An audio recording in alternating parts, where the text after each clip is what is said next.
जब अरविंद केजरीवाल जी प्रभु श्री राम का दर्शन करने के लिए अयोध्या पहुंचे तो आनन फानन में चंदा चोरों के खिलाफ एफआईआर दर्ज की गई। जब अरविंद केजरीवाल जी ने इस मामले को मजबूती से उठाया तो आज ये जानकारी मिल रही है कि चंपत राय और अनिल मिश्रा का इस्तीफा भी हो गया।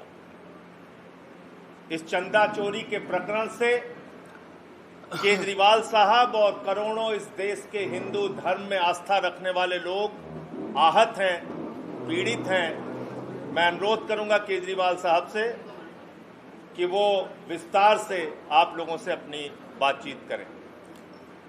आप सब लोगों को मेरा नमस्कार। भगवान राम के यहाँ उनके घर में महाडकैती हो गई है। भगवान राम के आभूषण, उनका हार, उनकी पादुका, उन पे चढ़ाए गए चांदी, सोना, हीरे, जवाहरात, करोड़ों अरबों रुपए का कैश और ना जाने क्या क्या भगवान राम के घर से चोरी हो गया है। और इस चोरी में बहुत बड़े बड़े राक्षस शामिल हैं। भगवान राम पे करोड़ों करोड़ों लोगों की आस्था है। उन करोड़ों लोगों की आस्था को ठेस पहुंची है। लोग आहत हुए हैं। मैं स्वयं बहुत आहत हुआ और इसीलिए आज मैं भगवान राम के दर्शन करने के लिए राम मंदिर गया। जिन लोगों ने चोरी की है, जो इस महाडकैती में शामिल हैं, बदकिस्मती से उन्हीं को कार्रवाई भी करनी है। जाहिर तौर पे वो अपने खिलाफ तो कार्रवाई करेंगे नहीं, तो वो अपने को पूरी तरह से अपने को बचाने में लगे हुए हैं। ये जो फर्जी एसआईटी बनी, अब कल फर्जी एफआईआर हुई, उस फर्जी एफआईआर में 8 छोटे छोटे प्यादों को आरोपी शामिल किया गया। कोई बड़े नाम नहीं है। तो फर्जी एफआईआर, फर्जी एसआईटी, तो एक तरफ तो इतनी बड़ी महाडकैती हुई और दूसरी तरफ इसमें जितने बड़े बड़े राक्षस शामिल हैं उनको बचाने की कोशिश की जा रही है। ये एक तरह से सभी हिंदुओं के जले पे नमक छिड़कने वाली बात है। लोगों का कहना है कि उन्हें तब तक उनकी आत्मा को शांति नहीं मिलेगी जब तक इन चोरी करने वाले लोगों को, बड़े बड़े लोगों को सरेआम फांसी की सजा नहीं दी जाएगी। मैं आपको 2 उदाहरण देता हूं ये दिखाने के लिए कि किस तरह से लोगों के विश्वास को ठेस पहुंची है। सिंधी एसोसिएशन ने 26 जनवरी 2021 को 200 किलो चांदी दान में दी। उन्होंने दान दी, उन्हें रसीद नहीं मिली। उन्होंने रसीद की जिद भी नहीं की।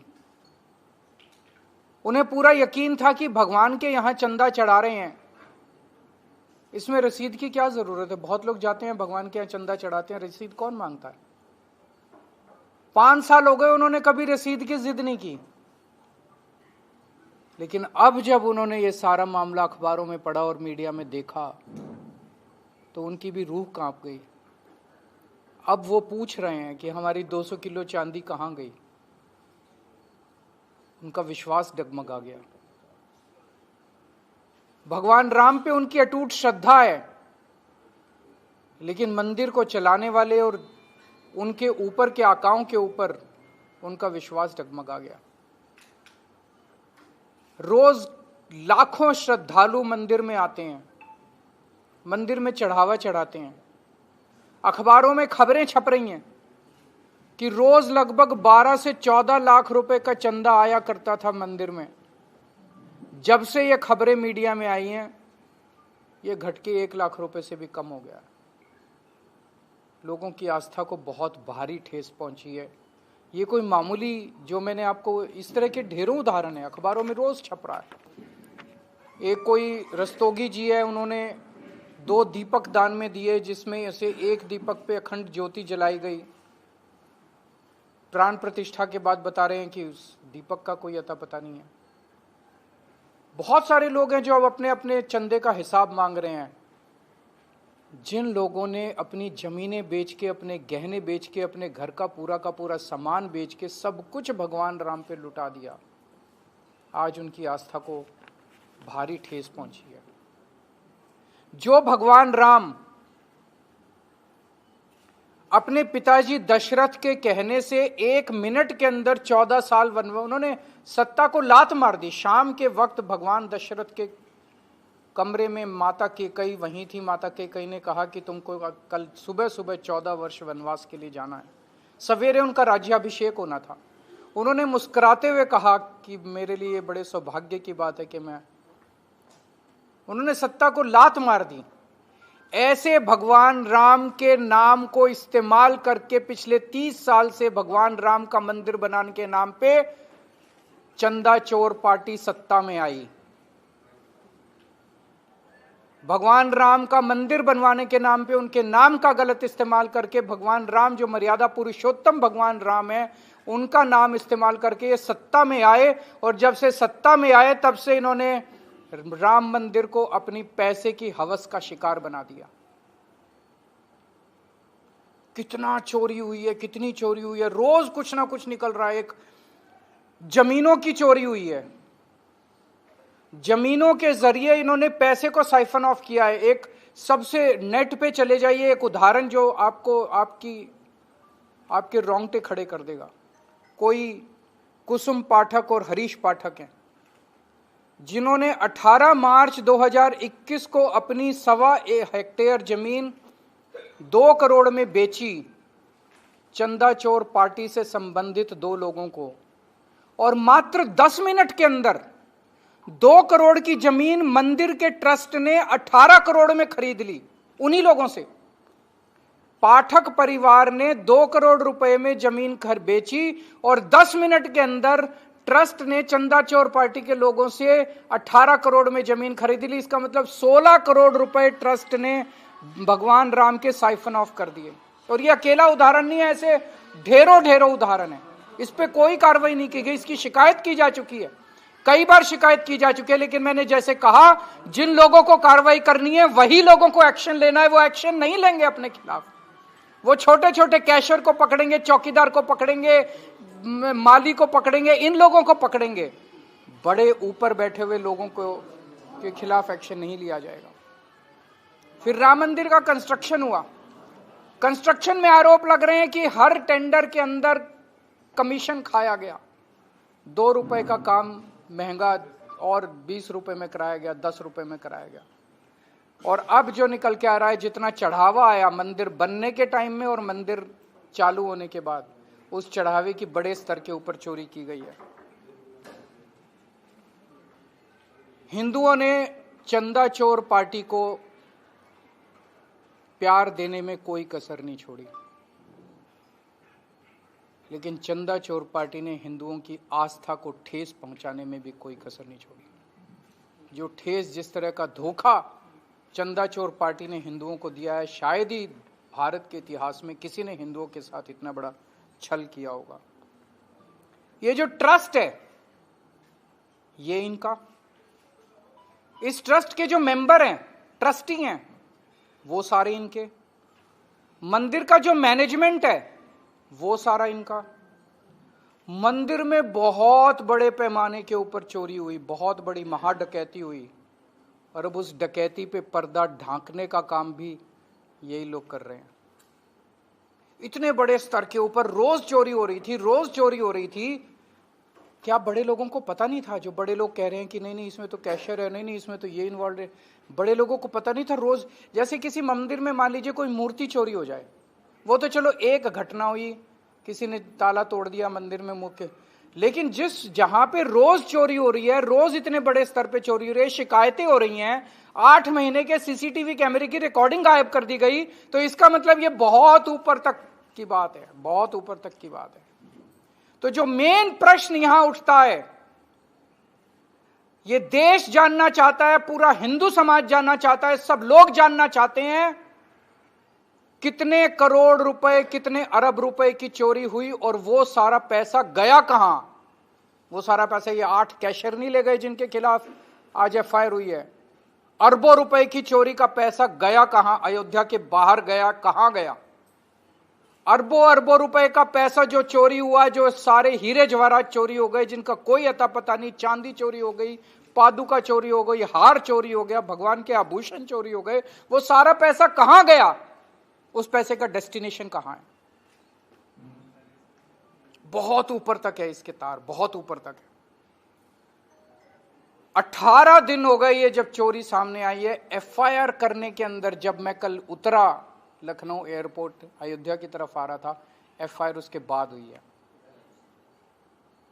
एफआईआर करने के लिए इतनी जद्दोजहद करनी पड़ी।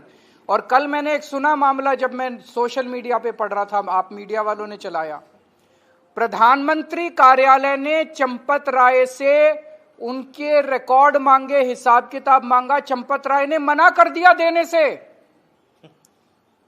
सोच सकते हैं, प्रधानमंत्री मोदी जी ने चंपत राय से रिकॉर्ड मांगे और चंपत राय ने मना कर दिया। इस देश में एक ऐसा व्यक्ति भी है जो मोदी जी को मना भी कर सकता है। वो मोदी जी ने मान लिया, रिमाइंडर भी नहीं भेजा, मान भी लिया। इसका मतलब आप सोच सकते हैं कि तार कहां तक हैं।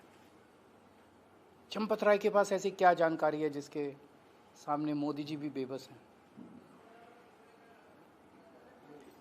एक बड़ी इंटरेस्टिंग बात है, अभी तक जिस चंदा चोर पार्टी ने इस मुद्दे को सबसे ज्यादा भुनाया, उसके एक भी नेता ने चंदा चोरी की क्रिटिसिज्म नहीं किया। उन्होंने इसकी बुराई नहीं की है, चंदा चोरी के खिलाफ एक भी शब्द नहीं बोला है। तो पूरा हिंदू समाज की एक ही मांग है कि जिन राक्षसों ने ये काम किया है उनको सरेआम फांसी पे लटकाया जाए। सब लोगों की यही मांग है। ये महापाप है, चंदा चोरी लोगों की आस्था के साथ खिलवाड़, लोगों के विश्वास के साथ खिलवाड़, ये महापाप है।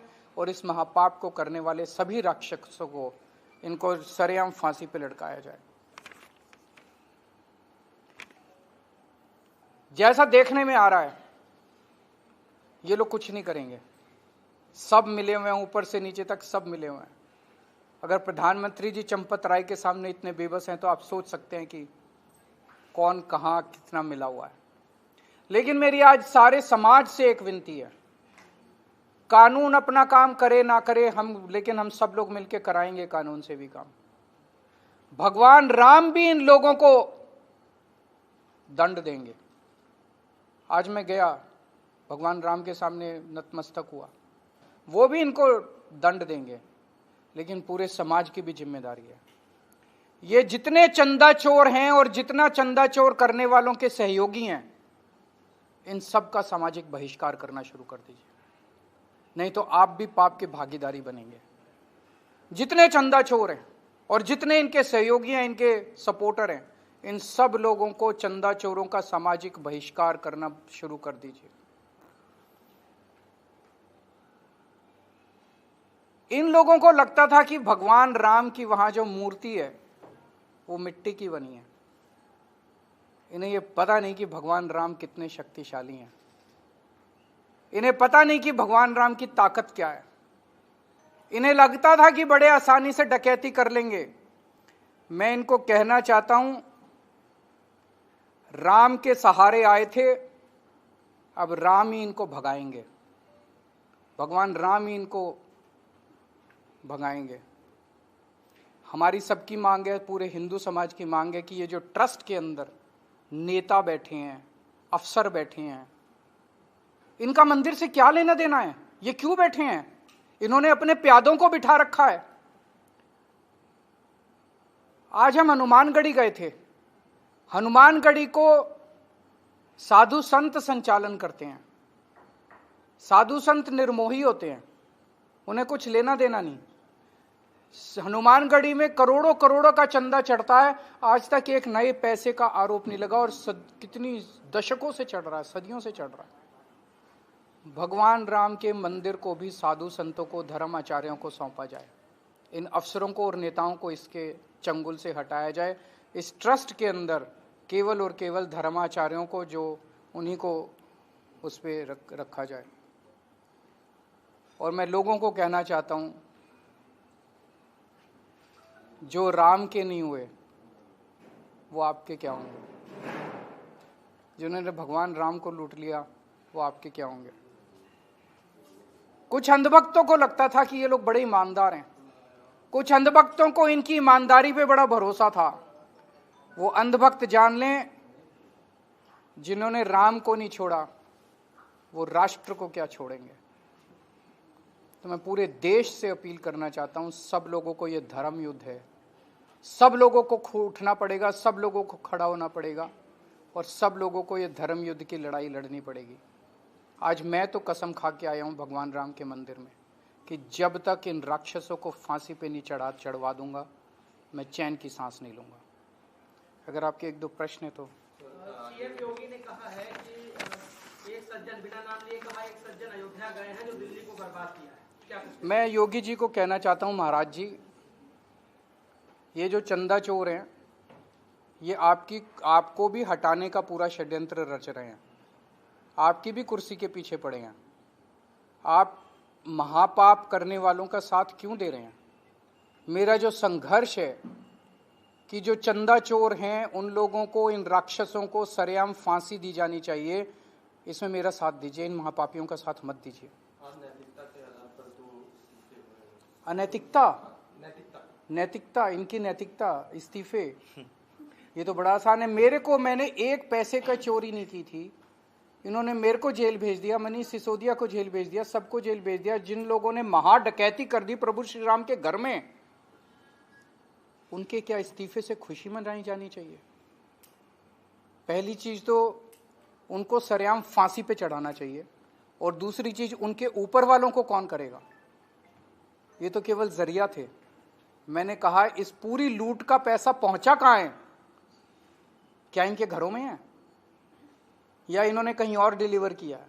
इनकी पूरी लूट का पैसा किसके पास है? कितना पैसा लूटा और कहां गया? ना एफआईआर में और ना ही एसआईटी के किसी उसमें चंपत राय का नाम नहीं आ रहा है, एफआईआर में भी नाम नहीं। बिल्कुल, मैं तो कह ही रहा हूं कि जिस तरह से पूरे मामले को बड़े बड़े राक्षसों को बचाने की कोशिश की जा, एक्चुअली प्रॉब्लम यह है कि जिन लोगों को एक्शन लेना है वही लोग इसमें लिप्त हैं। वो अपने खिलाफ एक्शन, वो अपने को बचाने की कोशिश, ये कहना गलत है कि बड़े लोगों को बचाने की कोशिश की जाए, वो अपने को बचा रहे हैं ये लोग। तो जो पहले तो लूटा और उसके बाद फर्जी एफआईआर और फर्जी एसआईटी करके, ये एक तरह से जले पे नमक है पूरे हिंदू समाज को। लगातार कई एफआईआर कॉपी, कई तहरीर दी गई, लेकिन एफआईआर जो दर्ज हुई वो ट्रस्ट के ही तहरीर पे दर्ज सब मतलब लोगों की आंखों में धूल झोंकने का। मेरे को ये बताइए, 2021 में अगर एक जमीन 2 करोड़ की 10 मिनट के अंदर 20 करोड़ में खरीद ली जाती है, उसके ऊपर अभी तक गिरफ्तारी क्यों नहीं हुई? खरीदने वाले और बेचने वाले इन्हीं की अपनी पार्टी के लोग थे। इत्तेफाक इसमें यह है कि संजय सिंह ये एसआईटी के सामने पेश होते हैं और आप अयोध्या आते ही उनमें एफआईआर भी होती है गिरफ्तारी की, तो क्या माना जाए केजरीवाल जी के डर से हो रहा है? देखिए, मैं बहुत छोटा व्यक्ति हूँ, मैं भगवान राम का भक्त हूँ, मैं हनुमान जी का भक्त हूँ, मेरा दिल बहुत आहत है, मैं एक मिशन के लिए निकला हूँ। मैं भगवान से केवल यही प्रार्थना करता हूँ कि मैं अपने मिशन में कामयाब हूँ। अभी तो शुरुआत हुई है। बहुत बहुत शुक्रिया। Thank you.